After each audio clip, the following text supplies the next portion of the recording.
Guten Tag. It is Thursday, October 3rd. Today is a holiday. I took advantage of it and slept in. It is Reunification Day, so it's the day that East and West Germany came back together.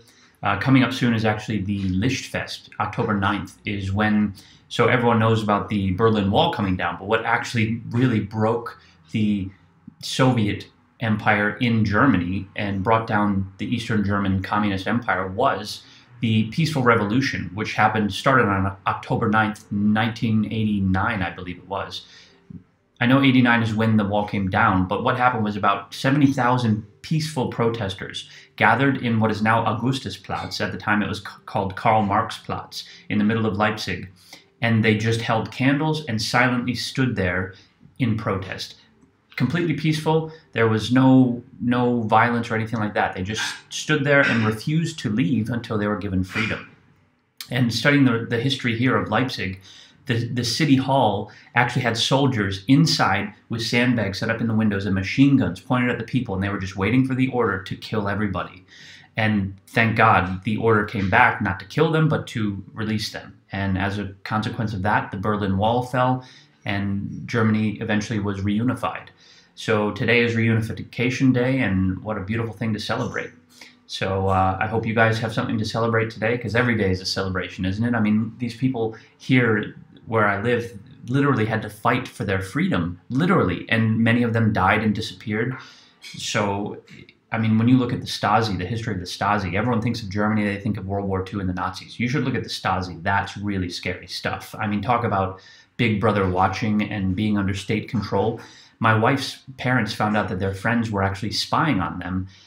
And, well, that's because after it came down, you were able to actually access the files on you that the government had on you. And you can't hold it against your neighbors, because sometimes they would literally blackmail your neighbors to spy on you. And that's how they would work. They would play each other against each other. So the government didn't have to do nearly as much work. When you can get all of your citizens to be your spies and to spy on each other, all you have to do is threaten them, threaten their children. Oh, it would be a shame if Susie lost her place in college next year. You know, just little threats like that where you don't actually directly say what you want. A great movie, if you want to understand what it was like in Stasi Germany, is The Lives of Others. It won an Academy Award for Best Motion Picture. It's a German-made film. And it's from what I've been told, a very accurate portrayal of what it was like here. And maybe I'll even watch it today in celebration of Reunification Day, and to see what my wife and her family had to live through up until they got their freedom. That's why everyone here is so crazy about bananas. They go bananas over bananas, because bananas were one of the limited things that you could only get like one every week or every month or something. So yeah, now most East Germans love bananas, and you'll always see them lining up, because in their mind, their mentality is, if people are lining up for it, it must be good. And so if it's an empty restaurant, nobody goes in. And I'm like, I usually am the icebreaker. I'm like, oh, that place is empty, let's check it out. And then my friends here will be like, no, no one's there, it must be shit. So I'm like, no, we can check it out.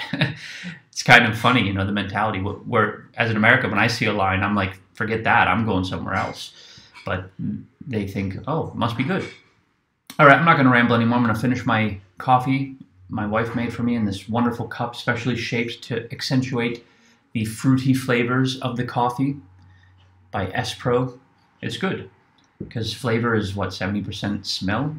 And so the shape of the cup, like with alcohol, actually changes the flavor. So anyway, happy Reunifications Day, and I hope you have something to celebrate. I'll see you tomorrow.